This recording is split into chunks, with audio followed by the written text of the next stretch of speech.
All right, we're joined now by our resident analyst, Clive Ramathibela-Smith of eNCA Investments, for insights into Rwanda's entrepreneurial spirit and what other African countries can learn from it. Now, thanks indeed for joining us, Clive. As always, 20 years after the genocide, Rwanda seems to be back on track economically.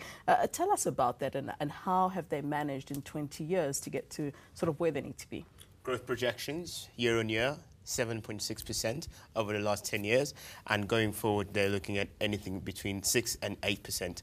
So what does that tell you? It tells you that the country is booming and it's ripe for opportunity for you to take advantage of it. What tends to happen is most of these countries start from a low base, as opposed to having a look back into a developed country which will have all of these facilities available. You need infrastructure development, for example, to start creating opportunity for business to thrive. You need property for people because people are advancing. When you have your middle class increasingly being more fed with money, then they start also trying to spend the money as well. So this is a good example of a low-based country economically starting to make inroads and trying to grow. It was the same thing here when we started back in 1994. We're starting from a clean slate, so we were trying to build, and that's why we've gotten to where we are. So they're also just recovering and getting back on their feet. Are they still feeling the effects of the genocide, and how did the genocide have an impact on where they are economically? I actually watched a documentary by eNCA Africa on Rwanda and on the genocide, and it targeted both the Tutsis and the Hutus who were involved in the genocide, and you could see now they're getting married, which is very nice. But the idea is that it is the most sad thing that if we go back to what happened in that country, but it seems like those lines are slowly closing in, and people are finding comfort with living with one another again. And one important aspect of this, Florence, is that when people start working closely together like that, you start taking advantage of it and you start expanding. It's the same thing here in South Africa when blacks, whites, Indian, colored start working together. You can see how the country just obviously just thrives from that relationship that goes forward. So you cannot actually put people in segregation and if you want to actually build an economy. Now, the country really seems to be focusing on entrepreneurship, ranking high in reports on the ease of doing business. What sets them apart?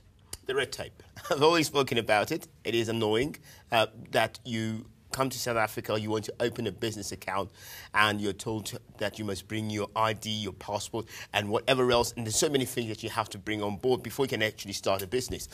Before you even get to that level, you need to have a hefty deposit as well to make sure that it's a business account. So those things make it difficult for business to thrive. It's the same thing that could happen in a country if you start putting too much red tape around it that you make business. So how long does it take to start an average business in South Africa? It takes between a month and 2 months before you can actually have a business registered.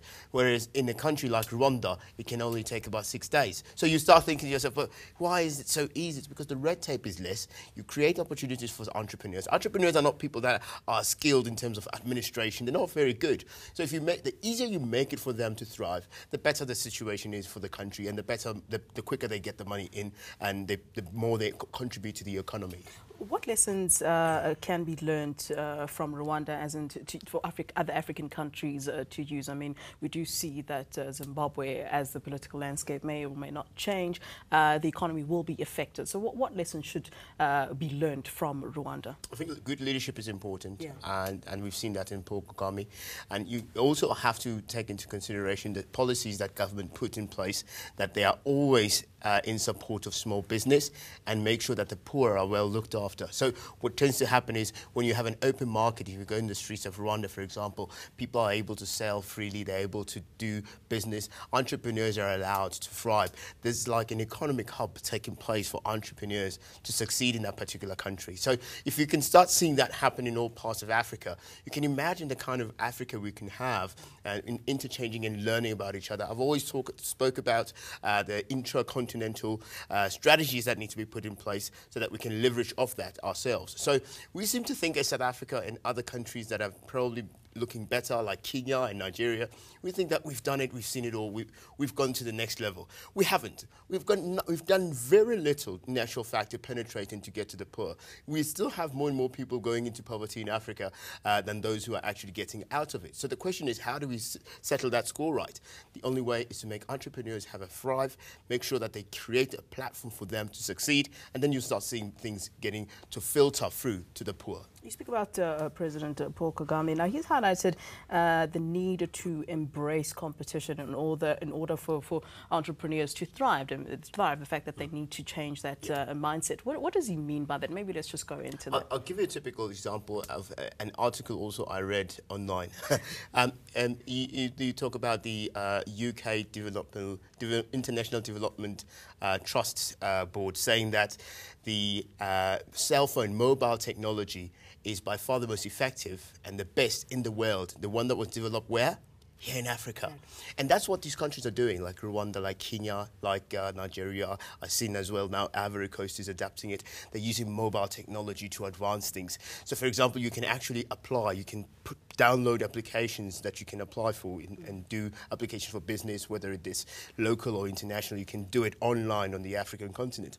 What does that mean? So what Paul is referring to here is accessibility needs to be simplified. If you can make accessibility easy for people of any sort, in any case, for that matter, entrepreneurs, whether it be investors, whether it be people who are coming here to do skills trading. If you can make information accessible, make it easy for people to get to the points of interest or the points of business that they require for them to thrive, you then all of a sudden have a hub that you can actually incubate and build more entrepreneurs and create an Africa that we're looking forward to. All right, Clive, as always, it's a pleasure to have you here in studio with us. That's Clive Ramathibela-Smith, our resident analyst from eNCA Investments.